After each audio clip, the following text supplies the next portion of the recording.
ಕ್ಷೇತ್ರದಲ್ಲಿ ಕೆಲಸ ಮಾಡಲ್ಲ, ಕೆಲಸ ಮಾಡಬೇಕು ಅಂದ್ರೆ ಕಂಡೀಷನ್ ಅಪ್ಲೈ. ಮೈತ್ರಿ ಸರ್ಕಾರದ ವಿರುದ್ಧ ಕಾಂಗ್ರೆಸ್ ಶಾಸಕ ಗರಂ ಆಗಿದ್ದಾರೆ.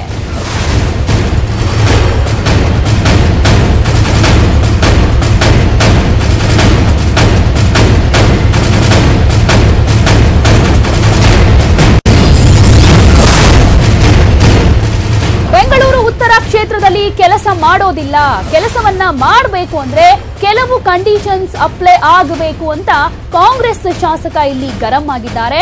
ಬೆಂಗಳೂರು ಉತ್ತರದಲ್ಲಿ ದೇವೇಗೌಡರ ಸ್ಪರ್ಧೆಗೆ ಈಗಾಗಲೇ ಸಕಲ ಸಿದ್ಧತೆಗಳು ನಡೀತಾ ಇವೆ. ನಾವು ಎಲೆಕ್ಷನ್ಗೆ ಓಡಾಡೋದಿಲ್ಲ ಅಂತ ಯಶವಂತಪುರ ಶಾಸಕ ತಮ್ಮ ಬೇಡಿಕೆಯನ್ನ ಈಡೇರಿಸಿ ಅಂತ ಸೋಮಶೇಖರ್ ಕಂಡೀಷನ್ ಅನ್ನ ಹಾಕ್ತಾ ಇದ್ದಾರೆ. ಯಾಕೆಂದ್ರೆ ಉತ್ತರ ಕ್ಷೇತ್ರದಲ್ಲಿ ಕೆಲಸ ಮಾಡಬೇಕು ಅಂದ್ರೆ ನಮ್ಮ ಬೇಡಿಕೆಗಳನ್ನ ಈಡೇರಿಸಬೇಕು ಅಂತ ಶಾಸಕ ಸೋಮಶೇಖರ್ ಹೇಳ್ತಾ ಇದ್ದಾರೆ. ಎಚ್ಡಿಕೆ, ದೇವೇಗೌಡ, ಪರಮೇಶ್ವರ್ ಕುಳಿತು ಮಾತನಾಡಬೇಕು. ಬಿಡಿಎ ಅಧ್ಯಕ್ಷರಾಗಿದ್ರು ಕೂಡ ನಮಗೆ ಕವಡೆ ಕಾಸಿನ ಕಿಮ್ಮತ್ತಿಲ್ಲ. ಚೇರ್ಮನ್ಗೆ ಕೆಲಸ ಇಲ್ಲ ಅಂದ್ರೆ ಹುದ್ದೆ ಯಾಕೆ ಬೇಕು ಅಂತ ಸೋಮಶೇಖರ್ ಹೇಳಿದ್ದಾರೆ. 7 ಜನನು ನಾವು ಒಟ್ಟಿಗೆ ಸೇರಿ ಮಾಡ್ತೀವಿ ಅಂತಕ್ಕಂಥ ತೀರ್ಮಾನ ಮಾಡಿದ್ದೇವೆ. ಕೆಲವೊಂದು ನಮ್ಮದೇ ಆದಂತಹ ಸಮಸ್ಯೆಗಳಿದೆ ಕ್ಷೇತ್ರದಲ್ಲಿ.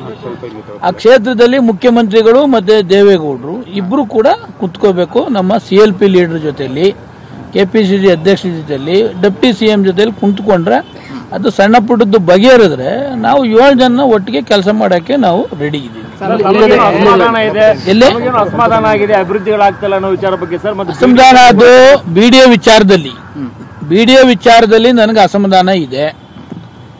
ನನ್ನ ಪರವಾಗಿ ಬಿಡಿಎ ಚೇರ್ಮನ್ ಆಗಿ ನಾನೊಬ್ಬ ಕ್ಯಾಬಿನೆಟ್ ದರ್ಜೆ ಇದು ಕೊಟ್ಟು ಅವಕಾಶ ಕೊಟ್ಟು 2 ಸಾರಿ MLA ಆಗಿದ್ದು, ಯಾವನೊಬ್ಬ ಬಿಡಿಯಲ್ಲಿ ಒಬ್ಬ ಬಾಲಸುಬ್ರಹ್ಮಣ್ಯಂ ಅಂತ ಒಬ್ಬ ರಿಟೈರ್ಡ್ ಪರ್ಸನ್ ಅವನು ಬಿಡಿಯಲ್ಲಿ ಅಡ್ಮಿನಿಸ್ಟ್ರೇಷನ್ ನಡೆಸ್ತಾನೆ ಅಂತಂದ್ರೆ ನನಗೆ ಕ್ಯಾಬಿನೆಟ್ ಸ್ಥಾನಮಾನ ಯಾಕಬೇಕು, ಸಚಿವ ಸ್ಥಾನ ಯಾಕಬೇಕು, ಚೇರ್ಮನ್ ಯಾಕಬೇಕು?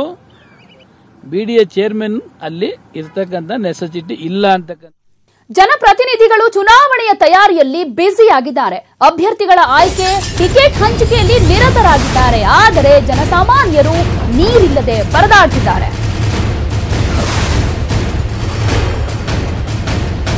ಜನಪ್ರತಿನಿಧಿಗಳು ಚುನಾವಣೆಯ ತಯಾರಿಯಲ್ಲಿ ಬ್ಯುಸಿ ಆಗಿದ್ದಾರೆ. ಆದರೆ ಜನಸಾಮಾನ್ಯರು ಮಾತ್ರ ನೀರಿಲ್ಲದೆ ಪರದಾಡುವಂತ ಪರಿಸ್ಥಿತಿಯಲ್ಲಿ ಇದ್ದಾರೆ. ಬೆಂಗಳೂರಿಗೆ ಭೀಕರವಾಗಿ ಕಾಡ್ತಿದೆ ಜಲಕ್ಷಾಮ.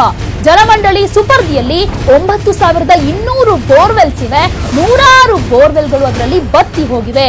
ನೀರಿಲ್ಲದೆ ಜನ ಹಾಹಾಕಾರ ಅನುಭವಿಸಬೇಕಾದಂತ ಪರಿಸ್ಥಿತಿ ಬೆಂಗಳೂರಿನಲ್ಲಿದೆ. ಬೊಮ್ಮನಹಳ್ಳಿ, ದಾಸರಹಳ್ಳಿ, ಮಹದೇವಪುರ ಸೇರಿದ ಹಾಗೆ ಬಹುತೇಕ ಕಡೆಗಳಲ್ಲಿ ನೀರಿಗೆ ಹಾಹಾಕಾರ ಶುರುವಾಗಿದೆ. ಅಂತರ್ಜಲದ ಮಟ್ಟ 1200 ಅಡಿ ಆಳಕ್ಕೆ ಇಳಿದಿದೆ. ಟ್ಯಾಂಕರ್ಗಳ ಮೂಲಕ ನೀರು ಪೂರೈಕೆಗೆ ಕ್ರಮವನ್ನ ತೆಗೆದುಕೊಳ್ಳಬೇಕು. ಆದರೆ ನೀರು ಪೂರೈಕೆ ಮಾಡೋದಕ್ಕೆ 68 ವಾಟರ್ ಟ್ಯಾಂಕರ್ ಸನ್ನದ್ಧವಾಗಿವೆ. ಹನಿ ಹನಿ ನೀರಿಗೂ ಇಲ್ಲಿ ಜನಸಾಮಾನ್ಯರು ಪರದಾಡ್ತಾ ಇದ್ದಾರೆ. ಬೆಂಗಳೂರಿನಲ್ಲಿ ಭೀಕರ ಜಲಕ್ಷಾಮ ಬೇಸಿಗೆಯ ಆರಂಭದಲ್ಲೇ ಎದುರಾಗಿದೆ. ನಾವು 1350 1380 ದಶಲಕ್ಷ ಲೀಟರ್ ನಗರಿಗೆ ಸರಬರಾಜು ಮಾಡ್ತಾ ಬಂದಿದ್ದೇವೆ. ಈ ವರ್ಷ ಈಗಾಗಲೇ ನಾವು ಅದನ್ನು ಹೆಚ್ಚಿಸಿ 1410 1420 ದಶಲಕ್ಷ ಲೀಟರ್ ಸಪ್ಲೈ ಮಾಡ್ತಾ ಇದ್ದೇವೆ. ಅದನ್ನು ಲಾಸ್ಟ್ ಇಯರಿಂದ ಕಂಪೇರ್ ಮಾಡಿದರೆ 8ರಿಂದ 10% ಜಾಸ್ತಿ ಮಾಡ್ತಾ ಇದ್ದೀವಿ. ಪ್ರತಿ ವರ್ಷ ನಾವು 1350 1380 ದಶಲಕ್ಷ ಲೀಟರ್ ನಗರಿಗೆ ಸರಬರಾಜು ಮಾಡ್ತಾ ಬಂದಿದ್ದೇವೆ. ಈ ವರ್ಷ ಈಗಾಗಲೇ ನಾವು ಅದನ್ನು ಹೆಚ್ಚಿಸಿ ಮಹದೇವಪುರ ವಲಯ, ಬೊಮ್ಮನಹಳ್ಳಿ ವಲಯ ಮತ್ತು ನಮ್ಮ ಬ್ಯಾಟರಾಯನಪುರ ವಲಯ, ಈ 3 ವಲಯಗಳಲ್ಲಿ ನಮಗೆ ತಿಳಿದ ಮಟ್ಟಿಗೆ ಅತ್ಯಂತ, ಬೇರೆ ಎಲ್ಲ ಕಡೆನೂ ಇದೆ, ಅತ್ಯಂತ ವ್ಯವಸ್ಥಿತವಾಗಿ ವಾಟರ್ ಟ್ಯಾಂಕರ್ ಮಾಫಿಯಾ ಕೆಲಸ ಮಾಡ್ತಾ ಇರೋದು ಈ 3 ವಲಯದಲ್ಲಿ. ಅಲ್ಲಿ ಸುಮಾರು 700-800 ರೂಪಾಯಿ ತನಕನೂ ಒಂದೊಂದು ಟ್ಯಾಂಕರ್ ಇದೆ. ಇನ್ನು ಬೆಂಗಳೂರು ಸೌತ್ ಕಡೆ ಬಂದರೆ 350-400 ರೂಪಾಯಿ ತನಕನೂ ಒಂದೊಂದು ಟ್ಯಾಂಕರ್ ಓಡ್ತದೆ ಅಂತ ಹೇಳ್ತಾರೆ. ಈ ನಮ್ಮ ಮಹದೇವಪುರ ವಲಯ, ಬೊಮ್ಮನಹಳ್ಳಿ ವಲಯ ಮತ್ತು ನಮ್ಮ ಬ್ಯಾಟರಾಯನಪುರ ವಲಯ